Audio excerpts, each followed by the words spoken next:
Par 13 voix contre 0 et 2 abstentions, la résolution Trump a été adoptée à l'ONU. Trump a gagné, Alger, Moscou, Pékin se sont couchés. On va pas se mentir, il y a beaucoup de confusion et de crainte dans le mouvement de solidarité avec la Palestine.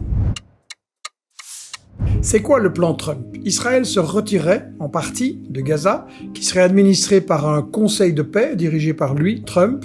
Une force internationale arabe désarmerait la résistance, les monarchies arabes reconstruiraient Gaza, Israël ne serait pas puni pour ses destructions et son génocide. Bien sûr, toute la résistance palestinienne, Hamas, Djihad islamique, FPLP, tous les groupes ont condamné, mais Moscou et Pékin ont déclaré que la résolution tourne le dos au droit international, nie le droit des Palestiniens à gouverner leur pays et ne résout rien du fond du problème, mais elles n'ont pas voté contre, elles se sont abstenues. Et l'Algérie a voté pour. Comment comprendre tout ça? Bien sûr, la résolution Trump est tout à fait coloniale. Il remplace les fameux accords Sykes-Picot de partage du Moyen-Orient entre Londres et Paris en 1916 par des accords Trump-Netanyahou. L'Occident gère, les Palestiniens se soumettent, la résistance des armes, Israël pas. Clairement, Trump essaye d'obtenir par la diplomatie, pression et chantage en fait, ce qu'il n'a pas obtenu par la violence des armes. Alors pourquoi des amis de la Palestine comme Alger et Pékin n'ont pas bloqué? À mon avis, ils n'ont pas voulu donner à Netanyahou un prétexte pour continuer ses crimes, il fallait absolument arrêter l'offensive militaire, débloquer l'aide humanitaire et soulager les souffrances terribles. Disons, la phase 1 du plan peut être positive, Israël doit s'arrêter, l'Occident ne parle plus de chasser les Palestiniens, mais ensuite rien n'est réglé. Le plan reste vague sur tous les points essentiels, chaque camp a voté avec des arrière-pensées. Ainsi, le représentant de Pékin a déclaré « Le projet de résolution ne reflète pas le principe fondamental selon lequel la Palestine doit être gouvernée par les Palestiniens.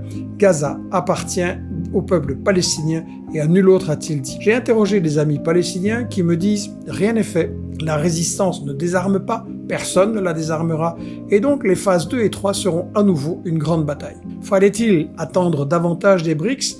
Pékin et Moscou ont bien dû constater le rapport de force. La majorité des pays arabes soutiennent encore Trump. Un régime comme le Maroc collabore directement avec Trump et l'armée israélienne. C'est pas Pékin toute seule qui va changer cette situation. Mais qui alors va la changer? Nous. Pas les États, pas les gouvernements, mais la force des peuples, la force de la base.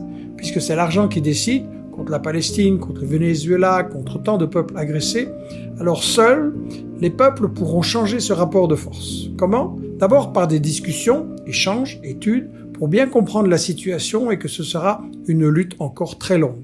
Ensuite, par des actions résolues contre le portefeuille des puissants.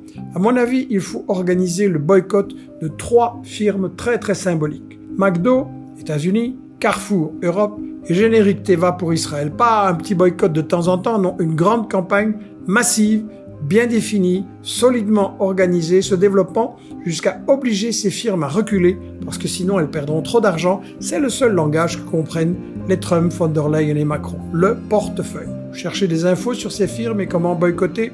Voici après un lien où vous trouverez des dépliants très bien faits à imprimer, distribuer et de bons conseils sur les actions.